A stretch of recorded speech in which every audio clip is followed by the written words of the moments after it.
ఓం నమ శివాయ. Welcome back to our channel. Mahashivratri విశిష్టత గురించి శ్రీ చాగంటి గారి కోటేశ్వరరావు గారి మాటల్లో మనం ఈ వీడియోలో తెలుసుకోబోతున్నాం. అంతకంటే ముందుగా అయితే మన ఛానల్ని ఎవరైనా మొదటిసారి చూస్తున్నట్లయితే ప్లీజ్ లైక్ చేయండి, షేర్ చేయండి, సబ్స్క్రైబ్ చేయండి. అలాగే పక్కనే ఉన్న బెల్ ఐకాన్ కూడా క్లిక్ చేసి ఆల్ అనే ఆప్షన్ ప్రెస్ చేసి ఉంచుకోండి. నేను వీడియోస్ అప్లోడ్ చేసిన వెంటనే మీకు నోటిఫికేషన్స్ వస్తాయి. ఇక వీడియోలోకి వెళ్దామా? మరి చాగంటి గారి మాటల్లో మహాశివరాత్రి విశిష్టత గురించి తెలుసుకోబోతున్నాం. భగవంతుని యొక్క ఆరాధనా విధానం కాలంలో ఎలా జరగాలి అన్న విషయాన్ని ఋషులు నిర్దేశించి ఉంచారు. ప్రతి నెల కూడా చాంద్రమానాన్ని పాటించేటటువంటి సంప్రదాయంలో ఉన్న మనందరం మాస శివరాత్రి నిర్వహిస్తూ వస్తూ ఉంటాం. ఒక నెలలో చేసేటటువంటి శివరాత్రి మాస శివరాత్రి అయితే, ఒక సంవత్సరంలో చేసేటటువంటి శివరాత్రి మహాశివరాత్రి. ప్రతి నెల కూడా కృష్ణపక్షంలో అమావాస్య తిథికి ముందు వచ్చేటటువంటి చతుర్దశి రాత్రి అంటే అర్ధరాత్రి వరకు పరివ్యాప్తమైతే దాన్ని మాస శివరాత్రి అని పిలుస్తారు. అదే ఒక్క మాఘమాసం దగ్గరికి వచ్చేటప్పటికి మాఘమాసంలో వచ్చేటటువంటి అమావాస్య తిథికి ముందు ఉండేటటువంటి చతుర్దశి అర్ధరాత్రి పరివ్యాప్తమైతే దానిని మహాశివరాత్రి అని పిలుస్తారు. ఇవి రెండు రాత్రి సంబంధంగా ఉంటాయి. కారణమేమి అంటే, రాత్రి అన్న మాట చీకటికి సంకేతం, అందున అర్ధరాత్రి అన్న మాట కటిక చీకటికి సంకేతం. అందుకే మీరు కొంచెం జాగ్రత్తగా గమనిస్తే సనాతన ధర్మంలో ఉపాసన అంతా కూడా రాత్రి పేరుతోనే ఉంటుంది. దేవీ నవరాత్రులు, వసంత నవరాత్రులు, గణపతి నవరాత్రులు, మహాశివరాత్రి, లేకపోతే ఏది చెప్పండి రాత్రిపూట ఉపాసన అంటాం. కానీ నిజానికి రాత్రి చేసే ఉపాసన ఏముండదు, పగటిపూటే భగవంతుణ్ణి ఆరాధన చేస్తాం. మరి ఈ రాత్రి శబ్దం ఎందుకు చేరినట్టు అంటే, రాత్రి అన్న మాటకు అర్థం చీకటి. చీకటి అంటే ఏ వస్తువు ఏదో తెలియనటువంటి స్థితి, అస్పష్టంగా ఉంటుంది. దొంగ ఏదో తెలియదు, దొంగ ఏదో తెలియదు. ఏది సత్యమో తెలియనప్పుడు భయము ఉత్పన్నమవుతుంది. భయము మృత్యువునకు పర్యాయపదం. ఎక్కడ భయం ఉందో అక్కడ మృత్యు ఉంటుంది. భయాతీతమైనటువంటి స్థితికి ఎప్పుడు ఎదుగుతాడో అప్పుడే మృత్యువుని దాటిపోయాడు, అమృతత్వాన్ని పొందాడు అని గుర్తు. ఎప్పుడు భయం పోతుంది అంటే, రెండవ వస్తువు లేదు అని తెలుసుకుంటే భయం పోతుంది. నేను కాక ఇంకొకటి ఉందనుకోండి, అది నన్ను ఏమైనా చేస్తుందేమోనన్న భయం ఎప్పుడూ ఉంటుంది. ఇవాళ బాగుంది కానీ ఏమో రేపు ఏం చేస్తుందో అని. కానీ ఉన్నది నేను ఒక్కటే, అసలు రెండవది లేదు అన్ననాడు భయపడడానికి అవకాశం ఏముంది? అది ఆ జ్ఞానముగా ఎరుకలోనికి రావాలి, అనుభవంగా రావాలి. దాన్ని అద్వైతానుభూతి అంటారు. రాత్రి అన్న మాట ఉపాసనలో అర్థమేమి అంటే, అజ్ఞానం పోయి జ్ఞానం కలగడం.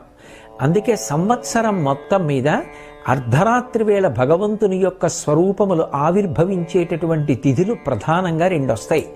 ఒకటి శ్రావణ మాసంలో బహుళపక్షంలో అష్టమి తిథి నాటి అర్ధరాత్రి వేళ కృష్ణ భగవానుడి యొక్క అవతార స్వీకారం. ఎందుకు ఆయన శ్రావణ మాసంలో బహుళపక్షంలో అష్టమి నాటి అర్ధరాత్రే పుట్టాలి అంటే, శ్రావణ మాసం దక్షిణాయనంలో వస్తుంది. దక్షిణాయనం దేవతలకందరికీ కూడా రాత్రి. అలాగే బహుళపక్షం పితృదేవతలకందరికీ రాత్రి. శ్రావణమాసం నల్లటి మబ్బులతో ఉంటుంది కాబట్టి ప్రకృతిపరంగా రాత్రి. అర్ధరాత్రి కాబట్టి అందరికీ రాత్రి, మనుష్య ప్రపంచానికి. ఇంతమందికి రాత్రి, ప్రత్యేకించి అర్ధరాత్రి. ఆ అజ్ఞానావస్థలో సమస్త లోకములు ఉన్నప్పుడు ప్రస్థానత్రయంలో ఒకటైనటువంటి భగవద్గీతని తాను జగద్గురువై అందించి జ్ఞానబోధ చెయ్యడానికి వెలుగుల ముద్దగా ఆయన జగద్గురువుగా అర్ధరాత్రి వేళ ఆవిర్భవించాడు. అక్కడ నుంచి మళ్ళీ ఖచ్చితంగా 6 నెలలు లెక్క పెట్టండి. శ్రావణమాసం బహుళపక్షంలో కృష్ణాష్టమి వస్తుంది. శ్రావణమాసం తర్వాత శ్రావణము, భాద్రపదము, ఆశ్వీజము, కార్తీకము, మార్గశీర్షము, పుష్యము, మాఘము, 6 నెలలు. మళ్ళీ 6 నెలలు వచ్చేటప్పటికి బహుళపక్షంలో అమావాస్య తిథికి ఉండేటటువంటి చతుర్దశి అర్ధరాత్రి వేళ లింగోద్భవం అవుతుంది, జ్యోతిర్లింగం పుడుతుంది. ఈ జ్యోతిర్లింగం పుట్టినటువంటి కాలాన్ని మహాశివరాత్రి అని పిలుస్తారు. జాగ్రత్తగా పరిశీలనం చేస్తే శ్రావణ మాసంలో వచ్చిన కృష్ణాష్టమి నాడు కరచరణాదులతో వచ్చాడు. 6 నెలల తర్వాత కరచరణాదులు లేవు, కానీ రూపం లేకుండా మాత్రం లేదు, లింగ రూపం ఉంది. అందుకే అరూప రూపి అంటారు. రూపం ఉందా? ఓ రూపం ఉంది. కాళ్ళు చేతులు ఉన్నాయా? లేవు. కాబట్టి అరూప రూపి లింగస్వరూపం. 6 నెలల తర్వాత శ్రావణ మాసం నుంచి లెక్క పెట్టినప్పుడు ఈ మాఘమాసంలో బహుళపక్షంలో చతుర్దశి అర్ధరాత్రి పరివ్యాప్తమై ఉండగా మహాశివరాత్రి నాడు ఈ లింగోద్భవం అయింది. అది జ్యోతిర్లింగం. దాని గురించి వేదం అంది, ఆ పాతాళ నభస్థలాంత భువన బ్రహ్మాండమా విస్ఫురత్ జ్యోతిస్ఫాటిక లింగమౌళి విలసత్పూర్ణేందువంతామృతై అస్తోకాప్లుతమేకమీశమనిశం రుద్రాను వాకాన్ జపం ధ్యాయేత్ ఈప్సిత సిద్ధయే ధ్రువపదం విప్రోభిషించేచ్చివం అంది. ఈ జ్యోతిర్లింగం పాతాళం కన్నా అడుక్కి, అంతరిక్షం కన్నా పైకి పరివ్యాప్తమైంది. దాని యొక్క అడుగు తెలుసుకోవడం కుదరదు, దాని పైన తెలుసుకోవడం కుదరదు. అది అంతటా నిండిపోయింది. అది జ్యోతిస్వరూపంగా వచ్చింది. మనం జ్యోతిర్లింగాలు అంటాం. అక్కడికి వెడితే దీపం ఏం కనపడదు, కానీ మరి ఆ లింగం జ్యోతిర్లింగం అంటే అర్ధరాత్రి వేళ పుట్టింది కాబట్టి చీకటిని పోగొడుతుంది. మనకి బాగా మీరు పరిశీలించి చూస్తే బాగా చీకటిగా ఉన్నప్పుడు ఏ వస్తువు తెలియదు, కానీ దూరంగానైనా సరే ఒక దీపం వెలుగుతోందనుకోండి, కన్ను వెంటనే ఆ దీపం వైపుకి ఆకర్షితమవుతుంది. అలాగే మనందరం అజ్ఞానం అనేటటువంటి చీకటిలో ఉండగా మనందరికీ కూడా జ్ఞానజ్యోతిని అందించడానికి ఆ జ్యోతి స్ఫాటికలింగమౌళి విలసత్పూర్ణేందు వంతామృతై ఆ పాతాళ నభస్థలాంత భువన బ్రహ్మాండమావిస్ఫురత్ పాతాళం నుంచి బ్రహ్మాండం వరకు పెరిగిపోయినటువంటి జ్యోతిర్లింగం ఏర్పడింది. ఈ జ్యోతిర్లింగం అజ్ఞాన దాహకత్వం చేస్తుంది. అందుకే మహాశివరాత్రి నాడు నిర్వహించేవి ఏవి అంటే ప్రధానంగా రెండిటిని చేస్తారు. ఒకటి ఉపవాసం, రెండవది జాగరణం. ఈ రెండూ చెయ్యడంలోనే శివపూజ అంతర్లీనంగా ఉంటుంది. ఉపవాసము అన్న మాటకు అర్థం ఏమిటంటే ఉప అంటే సమీపమునందు, వాసము అంటే ఉండుట. దేనికి సమీపమునందు ఉండుట అంటే భగవంతునకు సమీపమునందు ఉండుట. నేను ఇలా కూర్చున్నాను అనుకోండి, నాకంత దూరంలో కూర్చుంటే, ఒకరిక్కడ దగ్గరగా కూర్చుంటే, దూరంగా కూర్చున్న వాళ్ళకన్నా నాకు దగ్గరగా కూర్చున్న వాళ్ళు ఎక్కువ సమీపంలో ఉన్నారు. ఉపవాసము, భగవంతుడికి దగ్గరగా జరుగుతారు. ఎలా జరుగుతారు అంటే 5 జ్ఞానేంద్రియములను మార్చి మార్చి భగవంతుడి యందు ప్రవర్తింపచేస్తారు. కన్నుందనుకోండి, ఏదో కొంతసేపు భగవంతుని యొక్క రకరకాల మూర్తుల్ని చూస్తాడు. ఏదో కాసేపు దక్షిణామూర్తి స్వరూపాన్ని చూసి కళ్ళు మూసుకుని ధ్యానం చేస్తాడు. కాసేపు ఊర్ధ్వతాండవమూర్తిని చూస్తాడు. కాసేపు మహానుభావుడు నటరాజస్వామిని చూస్తాడు. కాసేపు లింగస్వరూపాన్ని చూస్తాడు. కంటితో మార్చి మార్చి మార్చి మార్చి భగవంతుని యొక్క రూపములను చూసి సంతోషిస్తాడు. కన్ను చూస్తుంటే మనసు కంటిని ఆధారం చేసుకుని ఆ భగవత్ స్వరూపానికి దగ్గరగా జరిగి కూర్చుంటుంది. కానీ ఒక ఇంద్రియాన్ని అదే పనిగా వాడితే మనసు విసిగిపోతుంది. ఎంతసేపు చూస్తాం అనిపిస్తుంది. అప్పుడు కంటిని వాడడం పక్కన పెట్టి చెవిని వాడతాడు. కాసేపు భజన వింటాడు, కాసేపు స్తోత్రం వింటాడు, కాసేపు ఏదో పురాణ ప్రవచనం వింటాడు. కొంతసేపటికి చెవిని వాడగా వాడగా మనసు బడలిపోతుంది. అప్పుడు నాలుకని వాడతాడు. నాలుకని వాడడం అంటే తినడం కోసమని కాదు, ఏదో శ్రీరామ నీనామం ఎంత రుచిరా, ఎంత రుచి, ఎంత రుచి, ఎంత రుచిరా అన్నట్టుగా భగవంతుని యొక్క నామాన్ని పలుకుతాడు. ఆ శంకరుని మీద ఉండేటటువంటి స్తోత్రములను చదువుతాడు. కాసేపు భజన చేస్తాడు. కాసేపు భగవంతుని యొక్క గీతములను ఆలాపనం చేస్తాడు. సంతోషపడతాడు. మళ్ళీ విసుగెత్తుతాడు. మళ్ళీ ఆ నోటిని పక్కన పెట్టి ఇంకొక ఇంద్రియాన్ని స్వీకరిస్తాడు. ఇప్పుడు ఏదో ఆ కన్ను అయిపోయింది, చెవి అయిపోయింది, ముక్కు. ఆ ముక్కుని ఆధారం చేసుకుంటాడు. భగవంతుని యొక్క శేషం తీసుకొస్తాడు. ఇదిగో ఇది ఈశ్వరుడి పాదముల మీద పెట్టి తీసినటువంటి నిర్మాల్యం. కళ్ళకద్దుకుని వాసన చూస్తాడు. తల మీద పెట్టుకుంటాడు. పొంగిపోతాడు. అలా ముక్కుని ఆధారం చేసుకుని భగవంతునికి దగ్గరగా జరుగుతాడు. మళ్ళీ ఇవన్నీ విసిగెత్తితే మళ్ళీ కంటిని మళ్ళీ తీసుకొస్తాడు. ఇలా ఇంద్రియములను మార్చి మార్చి మార్చి మార్చి భగవంతుడికి దగ్గరగా జరుగుతూ వెడతాడు. అలా జరగగా జరగగా జరగగా ఆయన యందే కరిగిపోతే భక్తి అంటారు. మీకు నేను ఒక ఉదాహరణ చెప్పాలి అంటే, పంచదార పట్టుకెళ్ళి నీళ్లల్లో వేసి తిప్పుతున్నాను అనుకోండి, కొంతసేపటికి ఇక పంచదార కనపడదు. పంచదార గుణము నీటిలోకి వెళ్ళిపోతుంది, నీరు తీయగా అయిపోతుంది. కానీ పంచదార ఏది అంటే కనపడదు. అదే నేను ఒక రాయిని తీసుకొచ్చి నీళ్లల్లో వేసి తిప్పాను అనుకోండి, ఎన్నాళ్ళు తిప్పినా రాయి రాయే, నీళ్లు నీళ్ళే. అలా కరగకుండా దగ్గరకి వెళ్ళే స్థితికి కామము అంటారు.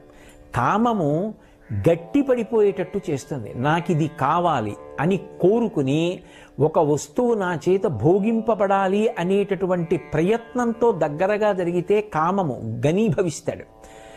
నాకు ఏ కోరిక లేదు, ఆయన యొక్క గుణములను అనుభవిస్తూ సంతోషపడిపోతాననుకుంటూ జరిగిన వాడు కరిగిపోతాడు. కాబట్టి భక్తిలో ఐక్యమైపోయేటటువంటి గుణం ఉంటుంది, కామమునందు ఘనీభవించేటటువంటి లక్షణం ఉంటుంది. కాబట్టి ఇంద్రియములను మార్చి మార్చి ఉపవాసం చేస్తే భగవంతుని యందే ఐక్యమైపోతాడు. ఇందులో విశేషమేమి అంటే, ఉపవాసము అంటే ఏమీ తినకుండా ఉండుట అని పక్కన ఒక నియమం చెప్తారు. ఏమీ తినకుండా ఉండుట అన్న మాటకు అర్థం, అసలు నోట్లోకి ఏమీ తీసుకోకుండా, కడుపులోకి ఏ పదార్థం చేర్చకుండా అని అర్థం చెప్పకూడదు. అది అశనము అవుతుంది. కానీ అలా అన్నారు కదా అని ఆ రోజు కూడా ప్రతిరోజు తిన్నట్టుగా తినకూడదు. ఎందుచేత అంటే ఇంద్రియములకు కడుపుకి ఒక గొప్ప సంబంధం ఉంటుంది. నేను కడుపు నిండా తినేసాను అనుకోండి, వెంటనే కనురెప్ప పడిపోతుంది, నిద్ర వస్తుంది. అదే సాత్వికమైన పదార్థం కడుపులో పోసాను అనుకోండి, ఏదో ఒక్క గ్లాసుడు పాలు తాగాను, ఆ కాసిని పాలు తాగి భజన చేస్తూ కూర్చున్నాను అనుకోండి, కడుపు నిండిపోలేదు, కనురెప్ప పడిపోదు, ఇంద్రియములు సహకరిస్తాయి. ఇంద్రియములు సహకరించడానికి, శరీరం నీరసపడి పడిపోకుండా ఉండడానికి సాత్వికమైన ఆహారం, రజోగుణ తమోగుణ సంబంధం లేని ఆహారం ఏది ఉంటుందో అటువంటిది పరమ పరిమితంగా తీసుకుని భగవంతుని యొక్క గుణములయందు మునుక వెయ్యడానికి ఇంద్రియములను మనసుని సమాయత్తం చేసేటటువంటి ప్రక్రియకు ఉపవాసము అని పేరు. అంతేకాని అసలు తినడమా తినకపోవడమా అన్నది నిర్ణయించడం ఉపవాసం కాదు. ఎంత తిని భగవంతుని యందు అనురక్తం కావాలి అన్నదాన్ని జాగ్రత్తగా సమతౌల్య స్థితిని ఏర్పాటు చేసుకోవడం ఉపవాసం. ఈ ఉపవాసం మహాశివరాత్రి నాడు జాగరణం చెయ్యడానికి కూడా ఉపకరణం కావాలి. ఇప్పుడు ఉపవాసం అంటే భగవంతుని కన్నా దూరంగా ఉంటుందా ఉపవాసం? ఏమీ తినకుండా కూర్చుని అక్కర్లేని పనులన్నీ చేస్తూ కూర్చుంటే ఉపవాసం అవుతుందా? అవదు. పాలెందుకు తాగి కూర్చున్నావు అంటే ఏదో అక్కర్లేని విషయాలన్నీ మాట్లాడడానికి కాదు, ఆ రోజున ఇంద్రియములను మార్చి మార్చి భగవంతుని యందు మగ్నం అవ్వడానికి. అది ఉపవాసం. ఇప్పుడు అసలు భగవంతుని యొక్క పూజ, ఉపవాసము రెండు వేరుగా ఎందుకయ్యాయి? ఉపవాసం ఉండి పూజ చేయండి అన్న మాట ఎలా వస్తుంది? ఈ పూజ చేసేవారు ఉపవాసం చెయ్యక్కర్లేదు అన్న మాట ఎలా వస్తుంది? రెండూ అసందర్భమే. ఉపవాసమే పూజ, పూజయే ఉపవాసం. దాని కొరకు ఆహార నియంత్రణము అంతర్భాగము. రెండవది జాగరణము. ఇది 365 రోజులలో 364 రోజులు అన్వయం కాదు, ఒక్క మహాశివరాత్రి నాడే అన్వయం. ఆ రోజు రాత్రి జాగరణ చేస్తారు. జాగరణ అన్న మాటకు అర్థం ఏమిటంటే తమోగుణమునకు వశపడకుండా ఉండడం, అంటే నిద్రపోకుండుట. నిద్రపోకుండుట అన్న మాటకు అర్థం కేవలం నిద్ర రాకుండా ఉండడం కోసమని మనసుకి ఎటువంటి ఉత్ప్రేరకాన్ని ఇవ్వాలో అటువంటి ఉత్ప్రేరకాన్ని ఇచ్చి తెలివిగా ఉండడం మాత్రం కాదు. నేను జాగరణ చేస్తున్నానండి అని చెప్పి వేదం ఎటువంటి పనులు చెయ్యకూడదని చెప్పిందో అటువంటి పనులు చేసి నేను తెలివిగా ఉన్నాను కాబట్టి నేను జాగరణం చేశానా అండి అంటే కుదరదు. జాగరణము అన్న మాటకు అర్థం ఏమిటంటే లోకమంతా నిద్రపోతోంది, అంతా నిద్రపోతోంది అన్న మాటకు అర్థం ఏమిటి? బడలికని తీర్చుకుంటున్నారు. అందరూ బాహ్య ప్రపంచంతో కానీ ఆత్మతో కానీ ఎరుకలేనటువంటి స్థితిలో పడి ఉండగా యోగి ఒక్కడు మాత్రం ఆత్మవిచారణ చేస్తూ ఉంటాడు. దానికి జాగరణం అని పేరు. భగవద్గీతలో చెప్పినట్టుగా యస్యాత్ జాగర్తి సంయమీ అంటారు. సంయమీ అంటే ఎప్పుడూ అంతర్ముఖత్వాన్ని పొందినవాడు లోకమంతా నిద్రపోతున్న వేళ తాను తెలివిగా ఉన్నాడు అని గుర్తు. అంటే తాను అజ్ఞానమునకు వశపడలేదు. అంటే ఆ రాత్రి తెలివిగా ఉండుట అన్న మాటకు అర్థం ఏమిటంటే, ఏ చీకటి ఉన్న వస్తువు తెలియకుండా చేసిందో ఆ చీకటిలో తడువుకోకుండా చీకటిని పోగొట్టుకోవడానికి దీపము సహాయంగా తెచ్చుకొనుట. ఆ భగవంతుడి జ్ఞానము కలగాలి అంటే, ఆత్మ అనేటటువంటిది తెలియబడాలి అంటే పుస్తకాలు చదువుకుంటే తెలియదు, భగవద్ అనుగ్రహం చేత ఎరుకలోకి వస్తుంది. నేను ఆత్మ అన్నది అనుభూతిలోకి వస్తుంది. దానికి ఈశ్వరానుగ్రహం కావాలి. ఈశ్వరానుగ్రహం దేనివల్ల కలుగుతుంది? భక్తి చేత కలుగుతుంది. దీనికి ప్రమాణాన్ని అన్వయం చేసుకోవడానికి ఆ రోజు రాత్రంతా కూడా భజనలు చేసి, అభిషేకాలు చేసి, పూజలు చేసి, మార్చి మార్చి ఇంద్రియాల్ని, కర్మేంద్రియాల్ని భగవత్ కైంకర్యంలో ఉపయోగించి అసలు నిద్రరాని స్థితిలో నిలబడతాడు. బలవంతంగా నిద్రని నిగ్రహించడం కాదు. తెల్లవారిపోయిందే అన్నంతగా భగవత్ సేవలో గడిచిపోవాలి. ఇప్పుడు అలా గడిచిపోయిందనుకోండి, దానిని జాగరణ అంటారు. అదే ఈశ్వరానుగ్రహానికి కారణమై జ్ఞానము ఏర్పడి నేను ఆత్మ అన్న అనుభవం అద్వైతానుభూతి యందు నిలబడడానికి కారణమవుతుంది. అప్పుడు అర్ధరాత్రి వేళ జ్యోతిర్లింగం ఆవిర్భవించింది అని అన్వయం. ఆ జ్యోతిర్లింగం వస్తే చీకట్లన్నీ కూడా పోయి, కాబట్టి జన్మానికొక్క శివరాత్రి అన్నారు. ఏ జన్మ అయినా సరే తరించడానికే కదా. అయినప్పుడు జన్మంలో ఏదో ఒక్క శివరాత్రి అయినా మహాశివరాత్రిని చేయకపోతే ఎలా తరిస్తావు? అసలు మహాశివరాత్రి నాడు ఉపవాసం చెయ్యండి, మహాశివరాత్రి నాడు జాగరణ చెయ్యండి. ఈ రెండు మాటలకి అర్థం అది. ఇప్పుడు ఈ రెండూ చేసేటప్పుడు ఎవరికి ఎంత శక్తి ఉన్నదో అంత శక్తితోనే భక్తి ముడిపడుతుంది. నేను మీతో ఒక ఉదాహరణ చెప్పాలి అంటే, ఒక మధుమేహ వ్యాధిగ్రస్తుడు ఉన్నాడు. ఆయనకి కడుపులో ఏదో ఒక పదార్థం వేయకపోతే శరీరం పడిపోతుంది. ఇప్పుడు భగవంతుడు ఆయన ఏదైనా కాస్త సాత్వికమైన పదార్థమో ఓ పండు ముక్కో తిన్నాడనుకోండి, ఆయన ఉపవాసం భంగం అయిపోయిందండి, కాబట్టి ఆయనకి ఏ పుణ్యం రాదండి, ఆయన శివరాత్రి చెయ్యలేదండి అని నిర్ధారించకూడదు. ఆయన శరీరం నిలబడడానికి ఆయనకి అప్పుడు పండు ముక్క అవసరమైంది, ఆయన తిన్నాడు, దోషంలోకి రాదు. కానీ అవసరం లేకపోయినా కడుపు నిండా తినేస్తే దోషం. శరీరం నిలబెట్టుకోవడానికి ఎంత తినాలో అంత తినాలి. కాబట్టి అది ఎవరికి ఎంతవరకు అవసరమో అంతవరకు ఎవరి విచక్షణని బట్టి వాళ్ళు తీసుకుని భగవంతుని యొక్క గుణముల యందు మునుక వేసి ఈశ్వరుని యొక్క అనుగ్రహాన్ని ప్రోధి చేసుకోవడానికి కాలమునందు అత్యంత ఆనుకూల్యత పొందినటువంటి స్థితి కనుక మహాశివరాత్రి పరమ పుణ్యప్రదమైన కాలం. ఒక్కొక్క కాలమునందు ఒక్కొక్క రకంగా ఈశ్వరానుగ్రహం వెదజల్లబడుతుంటుంది.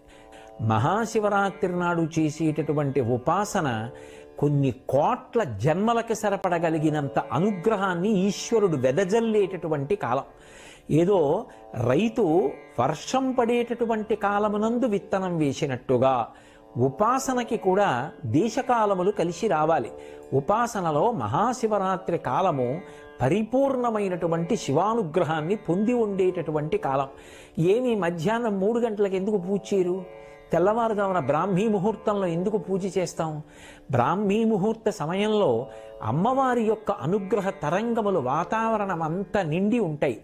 ఆ సమయంలో ధ్యానం చేసినా పూజ చేసినా మనసు సాత్వికంగా నిలబడుతుంది. అందుకని తెల్లవారుజాము కాలం పూజకి నిర్దేశింపబడింది. అలాగే మహాశివరాత్రి ఒక సంవత్సరాన్నంతటినీ కూడా ఒక రోజుగా ప్రమాణంలో తీసుకుంటే అత్యంత పరిపుష్టమైన దైవానుగ్రహాన్ని వెదజల్లేటటువంటి కాలం. అంత గొప్ప కాలం కాబట్టి ఆ కాలాన్ని దుర్వినియోగం చేసుకోకుండా ఎవరు శివానుగ్రహం పొందడానికి ప్రయత్నిస్తారో వాళ్ళందరూ కూడా ఈశ్వర కృపకు పాత్రులవుతారు. ఎవరెవరి శక్తిని అనుసరించి ఏం చేస్తారో దాన్ని ఈశ్వరుడు పూర్ణత్వాన్నిచ్చి అనుగ్రహించేటటువంటి కాలం. లోపల ఉండవలసినది ఆ భక్తి. ఆయన ఈ లోకాన్ని నడుపుతున్నాడు. రాత్రింబవళ్ళ ఆయన వల్ల ఏర్పడుతున్నాయి. ఈ భూమి ఆయన వల్ల తిరుగుతోంది. ఋతుచక్రం ఆయన వల్ల తిరుగుతోంది. ఇన్ని ప్రాణులు ఆయన అనుగ్రహంతో పుడుతున్నాయి. ఇన్ని ప్రాణుల్ని మళ్ళీ ఆయనే భూమిలో కలుపుతున్నాడు. ఇన్ని పంటలు ఆయన వల్ల పండుతున్నాయి. ఇన్ని నీళ్లు ఆయన వల్ల వస్తున్నాయి. అది తెలిసి బ్రతకడం భక్తి. ఆ భక్తికి విత్తనం వేసి అది అంకురంగా పైకి రావడానికి యోగ్యమైనటువంటి కాలం మహాశివరాత్రి కాలం. అందుకే దాన్ని దుర్వినియోగం చేసుకోకూడదు.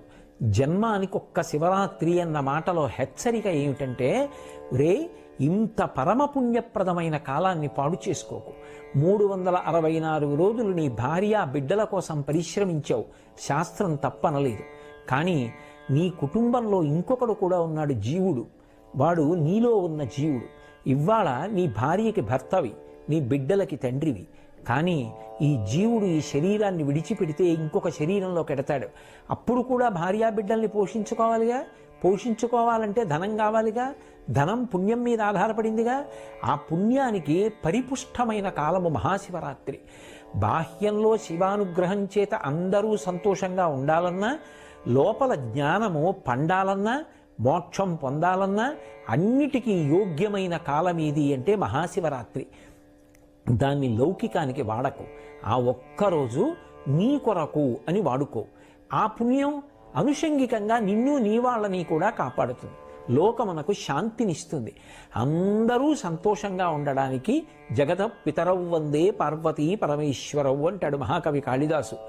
జగత్తుకే తల్లిదండ్రులైనటువంటి పార్వతీ పరమేశ్వరులలో శంకరుడు లోకమునకు జ్ఞానం ఇవ్వడానికి జ్యోతిర్లింగంగా ఆవిర్భవించినటువంటి పరమోత్కృష్టమైన తిథి. అందరం భక్తి ప్రపత్తులతో శివారాధన చేసి బాహ్యమునందు అందరం సుభిక్షంగా ఉండి ఆంతరమునందు జ్ఞానకటాక్షాన్ని పొంది పరమశివానుగ్రహం చేత అందరం ప్రశాంతంగా హాయిగా సంతోషంగా ఉండేటటువంటి కాలం ఏర్పడాలని అందరి పనుపున నేను ఆ పార్వతీ పరమేశ్వరుల పాదార విందములకు సాంజలిబంధకంగా నమస్కరిస్తూ ఈ మహాశివరాత్రి అందరికీ కూడా పరమయోగ్యమైన కాలం అయ్యేటట్టుదిగా చెయ్యమని వేరొక్కసారి శంకరుణ్ణి ప్రార్థన చేస్తూ ఓం నమః శివాయ. ఓకే ఫ్రెండ్స్, ఈ వీడియో కనుక మీకు నచ్చినట్లయితే లైక్ చేయండి, షేర్ చేయండి, సబ్స్క్రైబ్ చేయండి. Thank you friends, thank you very much.